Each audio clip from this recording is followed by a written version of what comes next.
Mga ka-Republic, sa mismong araw ng Pasko, sasabak ang Barangay Ginebra sa isang napakalaking hamon.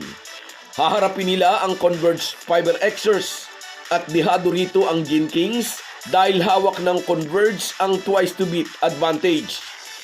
Isang pagkakamali at tapos na ang kampanya ng Ginebra, samantalang may dalawang pagkakataon ang Fiber Xers.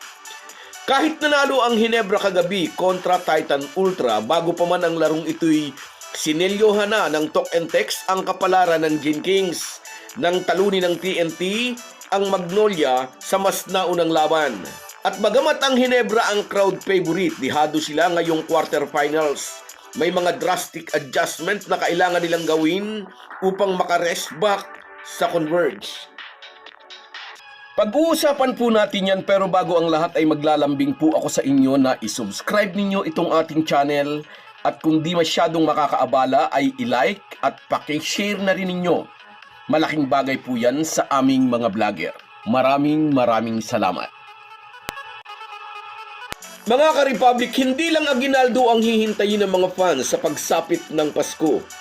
Aabangan din nila ang mainit na bakbakang magaganap sa pagitan ng Barangay Ginebra at ang kanilang elimination tormentor na Converge Fiber Xers. Matapos ang isa na namang makapigil hiningang panalo laban sa Titan Ultra kagabi sa Araneta Coliseum, tinapos ng Gin Kings ang elimination round sa kartadang 7-4 at nakuha nila ang pang-5 pwesto sa team standings. May 7-4 na kartada rin ang Converge, ngunit napasa kamay ng mga ito ang number 4 seed dahil nga tinalo ng mga ito ang Ginebra sa elimination. At sa paghaharap ng number 4 at number 5, nasa una ang twice to beat advantage. Sariwa pa rin sa alaala ng mga Ginebra fans nang talunin ng Converge ang Ginebra sa elimination. Sa larong iyon, ipinamalas ng Converge na isa silang kupunan na hindi basta-basta. Pinangunahan ni na Alec Stockton at Sonny Winston ang atake, lalo na si Juan Gomez Diliano, ang rookie nagpabilib kay Team Cone. Sa laban ding iyon, naging matibay na pader sa ilalim sina Justin Aranya at Justin Baltasar. Ang 5 player na ito ng Fiber Xers ang unang dapat ma-address ng Ginebra kung paano nila magagawa ang pag-rest back. Paano nila mapipigil ang Twin Tower ng Converge? Sino ang kanilang ipantatapat kina Stockton, Winston at Juan Gomez Diliano?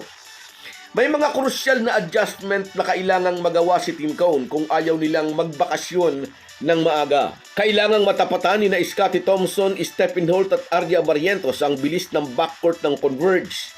Sa huling laro ng Ginebra, ang 3 pambato ng Gin Kings ang nagtulong-tulong upang mahabol ang malaking lamang ng Titan Ultra. Inaasahan na sa larong ito ng Ginebra kontra Converge ay muling magpapasiklab ang super rookie si Juan Gomez Diliano. Hindi sa personal na level kundi sa professional na level, gustong patunayan ni Juan Gomez Diliano kay Team Cone na deserving siyang napasama sana sa Gilas team na naglaro sa first window ng FIBA Asia Qualifiers. Hindi siya ang pinili ni Team Cone. Instead, si Ardia Barrientos ang napasama sa lineup ng Gilas. But in fairness, deserving din naman ang Ginebra point guard. Anyway, isa lang iyon sa mga posibleng maging motivation ni Juan JDL. Dapat ding maging matapang ang mga Ginebra big man. Kailangang maging agresibo sina Japet Aguilar at Troy Rosario, pati na si Norbert Torres. Dapat nilang tapatan ang gutom at determinasyon ng Twin Tower ng Converge. Dapat magamit ni Troy at Japet ang kanilang karanasan upang mapigilan ang mga rebounds at second chance points ni na Aranya at Baltasar. Nang huli silang magkita ay nag-init sina Stockton at Gomez Diliano, kaya inaasahang maglalagay si Team Cone ng lockdown defender sa 2 spark plug ng Fiber Xers. At inuulit natin, dihado ang Ginebra sa tapatang ito. Kahit may tumba nila ang Converge sa kanilang bakbakan sa Pasko, may pagkakataon pa rin ang mga ito dahil hawak nga ng mga ito ang twice to beat advantage. Ngunit sa ganyang dikdikang laro, lumalabas ang husay ng Ginebra.